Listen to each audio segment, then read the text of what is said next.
Welcome student and viewers. आज के ई lecture में हम कीटों की अंतःस्रावी ग्रंथियाँ या एंडोक्राइन ग्लैंड्स ऑफ इंसेक्ट्स पे चर्चा करेंगे।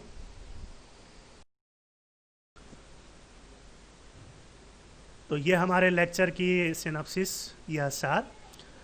आज हम सबसे पहले इंसेक्ट्स का सामान्य परिचय और जनरल इंट्रोडक्शन, देन उनके एंडोक्राइन सिस्टम या अंतःस्रावी तंत्र, देन हार्मोन्स एंड फंक्शंस, उनसे निकलने वाले हार्मोन और उनके कार्य, और लास्ट में हम एक इंसेक्ट्स आधारित फीडबैक क्विज है उस पर डिस्कस करेंगे। तो चलिए बात करते हैं सबसे पहले जनरल इंट्रोडक्शन ऑफ इंसेक्ट्स, कीटों का सामान्य परिचय। कीट विखंडित शरीर, संधियुक्त टांगें एवं काइटिनी बाह्य कंकाल युक्त जंतु होते हैं और insects have segmented body, jointed legs and chitinous exoskeleton. या हम ये कह सकते हैं कि कीटों की बॉडी में जो है वो 3 खंड पाए जाते हैं, हेड, थोरेक्स एंड एब्डोमेन। इसी प्रकार से जो टांगें होती हैं उनके अंदर भी जो है वो सेगमेंट्स पाए जाते हैं, खंड पाए जाते हैं, और साथ ही साथ जो है उनके अंदर जो है वो जोड़ पाए जाते हैं। इनकी बॉडी के ऊपर जो है वो काइटिन का बाह्य कंकाल होता है। वर्गीकरण की अगर हम बात करें तो जितने भी इंसेक्ट्स होते हैं उन सभी को फाइलम आर्थ्रोपोडा के क्लास इंसेक्टा में वर्गीकृत किया गया है।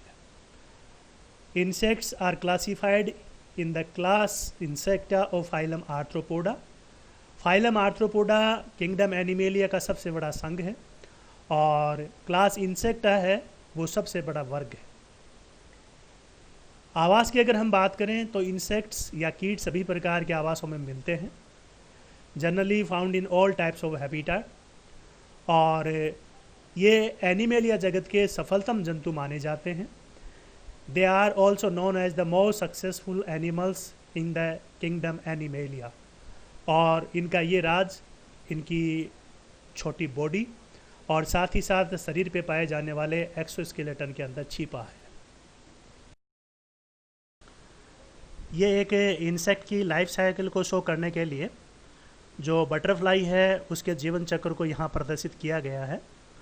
तो इसमें हम देख सकते हैं कि बटरफ्लाई जो है वो सबसे पहले फर्टिलाइज प्रकार के एग देती है, और फर्टिलाइज प्रकार के एग देने के बाद में उन एग से जो है वो लार्वा निकलता है, और लार्वा जो है वो प्यूपा के अंदर कन्वर्ट होता है, और प्यूपा अल्टीमेटली वापस से जो है वो अडल्ट प्रकार की बटरफ्लाई के अंदर कन्वर्ट हो जाता है। तो इनके जीवन के ये जो 4 स्टेप्स हैं, एग्स, लार्वा, प्यूपा और अडल्ट या इमेगो, ये चारों के चारों स्टेप्स जो है वो हार्मोन के द्वारा कंट्रोल किए जाते हैं, हार्मोन्स के द्वारा जो है वो रेगुलराइज किए जाते हैं। अब हम देखते हैं एंडोक्राइन सिस्टम ऑफ इंसेक्ट्स। जो इंसेक्ट्स हैं उनका एंडोक्राइन सिस्टम कौन कौन सी रचनाओं से मिलकर बनता है और उनमें जो है वो क्या क्या पाया जाता है। एक्चुअली कीटों में तंत्रिका स्रावी कोशिकाएं, तंत्रिका हिमल अंग व अंतःस्रावी रचनाएं मिलकर अंतःस्रावी तंत्र का निर्माण करती हैं, और neurosecretory cells, neurohaemal organs and endocrine structure make endocrine system of insects. कहने का मतलब ये है कि कीटों के अंदर एंडोक्राइन सिस्टम में 3 प्रकार की रचनाएं जो है वो डोमिनेंट होती हैं। पहले प्रकार की तंत्रिका स्रावी कोशिकाएं या न्यूरोसेक्रेटरी सेल्स, दूसरे प्रकार के तंत्रिका हिमल अंग और न्यूरोहिमल ऑर्गन्स, और तीसरी जो है वो कुछ एंडोक्राइन प्रकार की स्ट्रक्चर होती हैं, प्योरली एंडोक्राइन प्रकार की स्ट्रक्चर होती हैं जो मिलकर क्या करती हैं इंसेक्ट्स में और एंडोक्राइन सिस्टम का निर्माण करती हैं। ये भी देखा गया है कि कीटों के ब्रेन में अनेक तंत्रिका स्रावी प्रकार के सेंटर्स पाए जाते हैं, जिनमें सबसे बड़ा जो है वो पार्स इंटरसेरेब्रल पार्ट होता है। So there are several neurosecretory centres in the brain including the largest being the pars intercerebralis. इसके अलावा ब्रेन के साथ में जो है वो 2 और रचनाएं जुड़ी रहती हैं जो युग्मित प्रकार की होती हैं, पेड़ प्रकार की होती हैं। इनमें पहले प्रकार की जो स्ट्रक्चर है वो कॉर्पोरा कार्डियका कहलाती है और दूसरी जो है वो कॉर्पोरा अलेटा कहलाती है। दोनों प्रकार की जो पेड स्ट्रक्चर होती हैं वो न्यूरोहीमल ऑर्गन के रूप में काम करती हैं, और साथ ही साथ जो ब्रेन न्यूरो हार्मोन्स होते हैं उनको कलेक्ट या संग्रहित करने का कार्य करती हैं। इनके अलावा इन दोनों युग्मित प्रकार की रचनाओं में कुछ एंडोक्राइन प्रकार की सेल्स भी पाई जाती हैं जो हार्मोन्स का सिक्रेशन करती हैं। और the paired corpora cardiaca and corpora allata are both neurohaemal organs that store brain hormones or neurohormones and each has some endocrine cells as well. इसके अलावा इंसेक्ट्स में तंत्रिका रज्जु व संबंधित तंत्रिका गुच्छक भी तंत्रिका स्रावी कोशिकाओं एवं न्यूरोहीमल अंग सहित पाए जाते हैं। The ventral nerve cords and associate ganglia also contain neurosecretory cells and their own neurohaemal organs. कहने का मतलब ये है कि जो 3 प्रकार की रचनाएं हैं उन 3 प्रकार की रचनाओं के अलावा भी इंसेक्ट में जो वेंट्रल नर्व कॉर्ड होता है और उनसे एसोसिएटेड प्रकार के जो गुच्छक होते हैं, गैंग्लिया होते हैं, उनके अंदर भी जो है वो न्यूरोसेक्रेटरी प्रकार की सेल्स और न्यूरोहीमल प्रकार के ऑर्गन पाए जाते हैं जो हार्मोन्स या न्यूरो हार्मोन्स को सिक्रेट करने का कार्य करते हैं। इसके साथ साथ कीटों का अंतःस्रावी तंत्र हार्मोन्स या न्यूरो हार्मोन्स स्रावित करते हैं। The insect endocrine system produces hormones as well as neurohormones. और ये हार्मोन्स या न्यूरो हार्मोन्स होते हैं वो बॉडी के अंदर क्या कार्य करते हैं? इनका कार्य बेसिकली जनन, त्वक निर्मोचन, कायांतरण, उपरति, प्राशन नियमन, उपापचय एवं पेशी संकुचन से संबंधित होता है, या इन क्रियाओं को नियंत्रित करने का कार्य कीटों में हार्मोन्स या न्यूरो हार्मोन्स के द्वारा किया जाता है। और hormones neurohormones control reproduction, moulting, metamorphosis, diapause, osmoregulation, metabolism and muscle contraction. तो इनके अंदर अधिकांश जो शब्दावलियाँ हैं वो तो आपकी सुनी हुई है। यह एक नया शब्द आया है मोल्टिंग, और मोल्टिंग का मतलब होता है कि इंसेक्ट्स में पाए जाने वाला जो एक्सोस्केलेटन होता है उसको ग्रोथ के लिए टाइम टू टाइम बॉडी से जो है वो सेड ऑफ किया जाता है, जिसे हम मोल्टिंग कहते हैं। मेटामॉर्फोसिस का मतलब है कि जो इमेच्योर प्रकार की फॉर्म है वो मेच्योर प्रकार की फॉर्म में चेंज होती है, उस प्रोसेस को मेटामॉर्फोसिस कहते हैं। और डायाफोस जो है वो एक प्रकार की टेम्परेरी स्टेज है कि जब इंसेक्ट के अंदर अनफेवरेबल प्रकार की कंडीशन आती हैं तो कुछ समय के लिए अपने डेवलपमेंट को, अपनी ग्रोथ को वो रोक लेते हैं। ये प्रोसेस क्या कहलाती है? डायोपोस कहलाती है। ऑस्मोरेगुलेशन, जैसा कि हम जानते हैं कि बॉडी के अंदर वाटर और जो मिनरल्स हैं उनको रेगुलेट किया जाता है, उनको कंट्रोल किया जाता है। मेटाबॉलिज्म हम जानते हैं, एनाबॉलिक और कैटाबॉलिक प्रकार की जो एक्शंस हैं उनको सामूहिक रूप से मेटाबॉलिज्म कहते हैं। मसल कॉन्ट्रैक्शन हम जो है वो जानते हैं। ये इंसेक्ट्स में पाए जाने वाली कुछ बेसिक फंडामेंटल प्रकार की एंडोक्राइन स्ट्रक्चर्स और उनसे सिक्रेट होने वाले जो है वो हार्मोन्स। तो यहाँ हम देख सकते हैं कि जो एक इंसेक्ट है उस इंसेक्ट के अंदर ये सबसे ऊपर की तरफ आपको जो है वो पिंक कलर का जो है वो ब्रेन दिखाई दे रहा है। ब्रेन के अंदर ये 2 येलो कलर पर जो स्ट्रक्चर हैं वो इनके अंदर न्यूरोसेक्रेटरी सेल्स कहलाती हैं, और इन न्यूरोसेक्रेटरी प्रकार के सेल्स से जो है वो कॉर्पस कार्डियम और कॉर्पस एलेटम है उनको कंट्रोल किया जाता है। तो हम देख सकते हैं कि ऊपर की तरफ जो है वो कॉर्पस कार्डियम और दोनों को मिलाकर जो है वो कॉर्पोरा कार्डियका कहते हैं, और नीचे की तरफ जो है वो कॉर्पस एलेटम, दोनों को मिलाकर जो है वो कॉर्पोरा एलेटा कहते हैं। तो यहाँ जो कॉर्पस कार्डियम है वो तो PTTH हार्मोन है उसको सिक्रेट करता है, और नीचे वाला जो कॉर्पस एलेटम है या जिनको हम कॉर्पोरा एलेटा कहते हैं इनके द्वारा जुवेनाइल हार्मोन है उसको सिक्रेट किया जाता है। तो जो कॉर्पस कार्डियम है उसे जो PTTH निकलता है वो प्रोथेरेसिक प्रकार की ग्लैंड है उस पर कार्य करता है, और प्रोथेरेसिक ग्लैंड से जब एक हार्मोन निकलता है जिसे हम कहते हैं एक्डिसोन हार्मोन। अब हम बात करते हैं कीटों में पाए जाने वाली मेजर एंडोक्राइन स्ट्रक्चर के बारे में कि कौन कौन सी जो है वो एंडोक्राइन स्ट्रक्चर होती हैं और वो किस प्रकार से कीटों के अंदर कार्य करती हैं। तो कीटों के अंदर जो मेजर प्रकार की एंडोक्राइन स्ट्रक्चर है, न्यूरो एंडोक्राइन प्रकार की स्ट्रक्चर है, उसे हम न्यूरोसेक्रेटरी सेल्स कहते हैं, और ये बेसिकली जो है वो ब्रेन में पाई जाती हैं, chiefly found in the brain. इनके द्वारा एक या एक से अधिक प्रकार के हार्मोन्स का जो है वो सिक्रेशन किया जाता है, प्रोड्यूसेस 1 और मोर हार्मोन्स, और इनके द्वारा जो कार्य किए जाते हैं उनमें वृद्धि, जनन, समस्थापन एवं कायांतरण। तो इन चारों प्रकार के कार्यों के अंदर न्यूरोसेक्रेटरी प्रकार के जो हॉर्मोन्स हैं उन न्यूरोसेक्रेटरी प्रकार के हॉर्मोन्स का रोल होता है. So they play role in growth, reproduction, homeostasis and metamorphosis. दूसरे प्रकार की जो एंडोक्राइन स्ट्रक्चर है उनको हम कहते हैं कॉर्पोरा कार्डिएका. और कॉर्पोरा कार्डिएका प्रकार की जो ग्लैंड्स होती हैं वो पेड प्रकार की न्यूरोग्लैंडुलर स्ट्रक्चर होती हैं जो कहाँ पाई जाती हैं, ब्रेन के पीछे महाधमनी के दोनों ओर पाई जाती हैं, located either side of aorta behind brain. इनका जो कार्य है वो क्या है, न्यूरो हार्मोन्स का जो है वो स्राव करना, produce our own neurohormones. और इसके अलावा जो है वो पीटीटीएच का संग्रहण और विमुक्त करने का कार्य भी जो है वो कॉर्पोरा कार्डिएका करती है. प्रोथोरेसिक की स्रावी क्रिया है उसे भी जो है वो एक्टिवेट करने का कार्य ये कॉर्पोरा कार्डिएका करती है. और वो क्या काम करता है, जो मोल्टिंग की प्रोसेस होती है उस मोल्टिंग की प्रोसेस के अंदर जो है वो सहायक होता है. तीसरे प्रकार की जो स्ट्रक्चर है वो कॉर्पोरा अलेटा कहलाती है. और ये भी जो है वो ब्रेन से जुड़ी एक छोटी युग्मित प्रकार की ग्रंथिल काय होती है. और it's a small paid glandular body. इसकी जो डेवलपमेंट है वो फोरगट है उसके एपिथेलियम से देखा गया है. और साथ ही साथ इसके द्वारा एक हार्मोन का सिक्रेशन किया जाता है जिसे हम जुवेनाइल हार्मोन कहते हैं या उसे हम जेएच हार्मोन कहते हैं. इसका जो रोल होता है वो जनन और कायांतरण के नियमन में होता है और regulates reproduction and Metamorphosis in insects. अगले प्रकार की जो स्ट्रक्चर है उसको हम प्रोथोरेसिक ग्लैंड कहते हैं. तो ये भी जो है वो इंसेक्ट्स के अंदर एक विस्तृत और युग्मित प्रकार की ग्रंथिल रचना होती है. और it's a diffused and pair glandular body. कहाँ पाई जाती हैं, ये इंसेक्ट के जो है वो थोरेसिक या वक्षीय भाग में पाई जाती हैं. इससे निकलने वाला जो हार्मोन है उसे हम मोल्टिंग या एक्डिसोन हार्मोन कहते हैं. और ये क्या काम करता है कि जो एपिडर्मल मोल्टिंग प्रोसेस होती है उसको इनिशिएट करता है.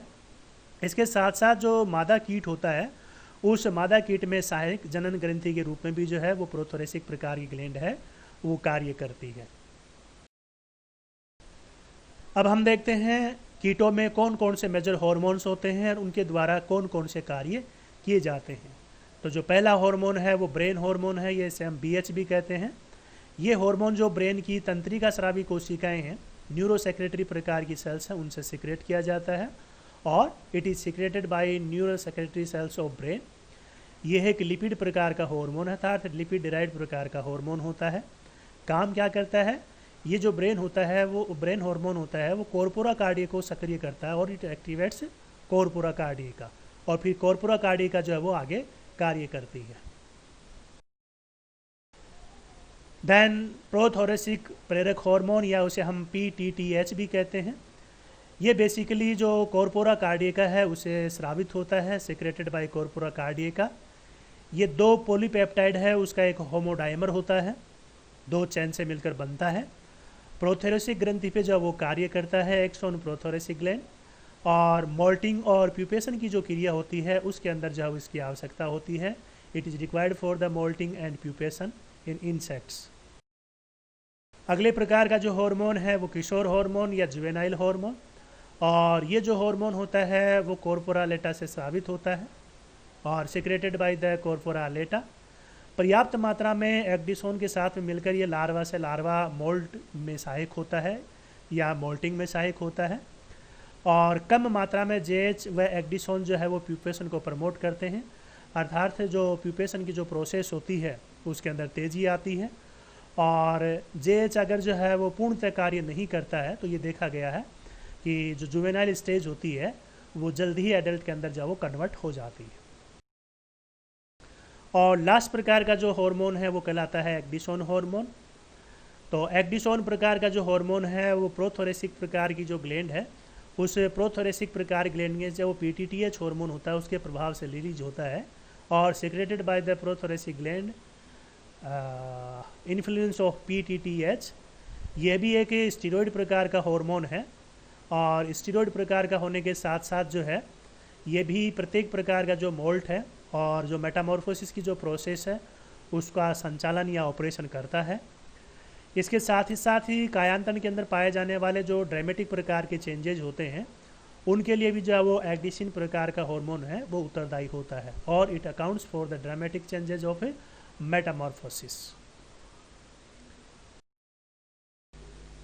Second stage, third stage, fourth stage, fifth stage और अल्टीमेटली अडल्ट के अंदर कन्वर्ट हो जाती है।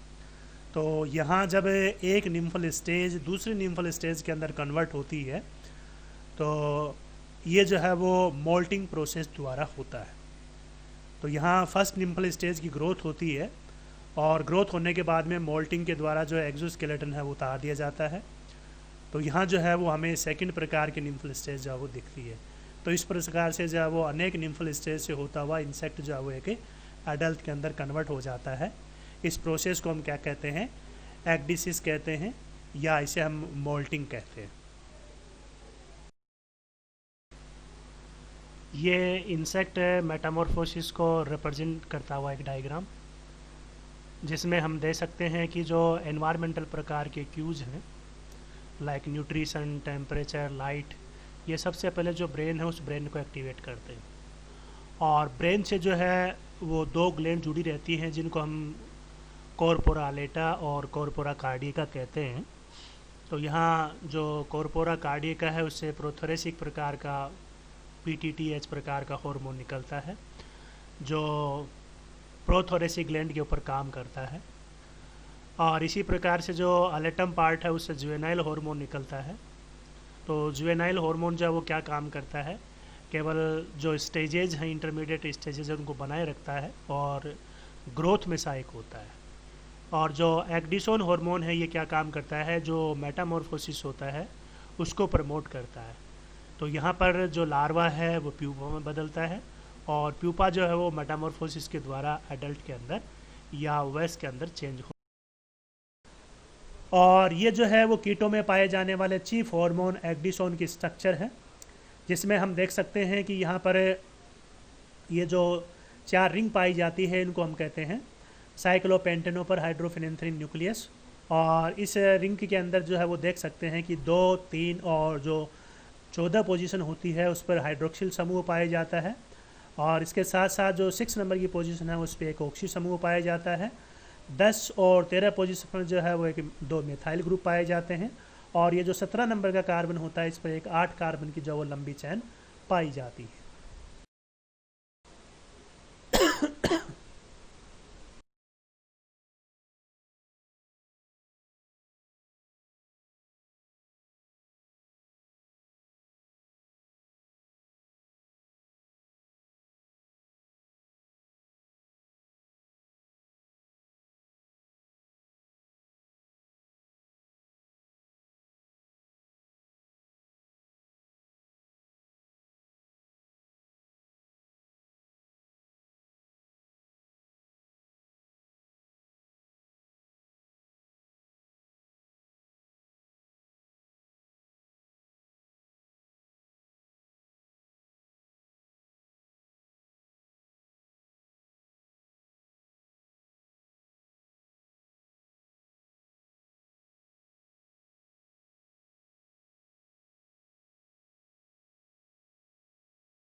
क्वेश्चन नंबर 4, लार्वा से वयस्क में रूपांतरण की घटना ब्लैंक्स कहलाती है। The change from larva to adult is called blanks. तो उसे हम क्या कहते हैं, मेटामॉर्फोसिस या कायांतरण कहते हैं। नेक्स्ट, जुवेनाइल हार्मोन कौन सी प्रक्रिया को प्रेरित करता है, which process is induced by juvenile hormone. तो जुवेनाइल हार्मोन जिस प्रोसेस को प्रेरित करता है उसे हम क्या कहते हैं, उसे हम कहते हैं एक्डिसिस और त्वक निर्मोचन। और लास्ट क्वेश्चन, कौन सी अंतःस्रावी ग्रंथि कीटों में प्रमस्तिष्क से संलग्न नहीं है, which gland of insects is not attach to brain. तो ब्रेन से जो नहीं है वो ग्लैंड क्या कहलाती है, प्रोथोरेसिक ग्लैंड कहलाती है, क्योंकि ये थोरेसिक पार्ट में पाई जाती है और ब्रेन से इसका डायरेक्ट कोई कनेक्शन नहीं होता है, केवल हार्मोनल क्रिया के द्वारा ये ब्रेन से जुड़ी रहती है। और ये आपके लिए कुछ सजेस्टेड प्रकार की readings English medium as well as Hindi medium. तो वैसे तो इंसेक्ट्स पे भी सामान्य जानकारी आपको जो ब्लैक कलर से शो कर रखी हैं बुक्स उनके अंदर मिल जाएगी।